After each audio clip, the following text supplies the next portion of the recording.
Welcome back, guys. This is part 3 of making a prom dress with me.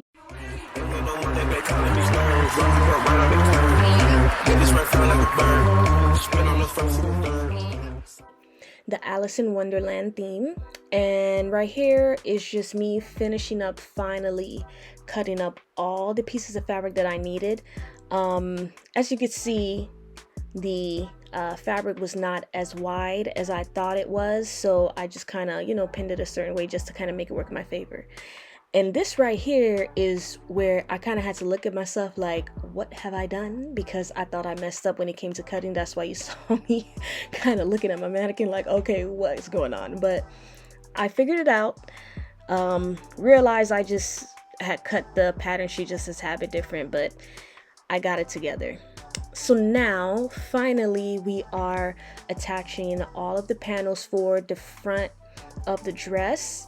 And honestly, when I was first sewing this, I was just going straight through those dots, and it was giving me such a hard time because obviously it's kind of like pulling a little bit on the fabric, and I was a bit scared of like taking those off because I didn't want to rip the mesh fabric that it was attached to. But then after a while I realized it's actually easier for me to do it that way, and it didn't rip at all. The fabric was fine, so I ended up doing that. As you can see right here, I realized I'm like, oh, okay. I was struggling for no reason at all. So that's what I'm doing. I'm just taking out all the dots, just in the places that I need to, and I'm gonna keep them. I'm gonna save them because they look like they can be put back on if I just put like a hot fix tool on it, which I do have. So I'm gonna just go that route. I'm gonna just take it out and re-put it back on, and if anything I could just glue it back on with some like E6000 glue or something like that. I'll see how everything goes. But I think that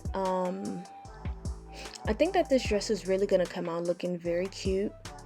I really can't wait until it's done for me to kind of see how everything is going to lay out and just kind of go through the motions. Right now it's just, just me kind of, this part right here, I didn't realize that I was out of frame, but I'm just kind of pulling on the thread just a tad bit because it did get just a tad bit wavy. It's not completely flat. So me pulling on it is just kind of like ensuring that it stays flat, which is why also that I didn't enforce the ends, and I started tying it towards the end of it. But yeah, this is really the same thing. This is me adding the second panel, the third panel to the front of the dress, so there's nothing really special here, just the same thing, going through the motion. But yeah, guys, that's pretty much the end of it, and shortly I'm gonna show you what the front of the dress looks like so far with it sewn down, which is it right here. I'm so proud of myself, but see you guys for part 4.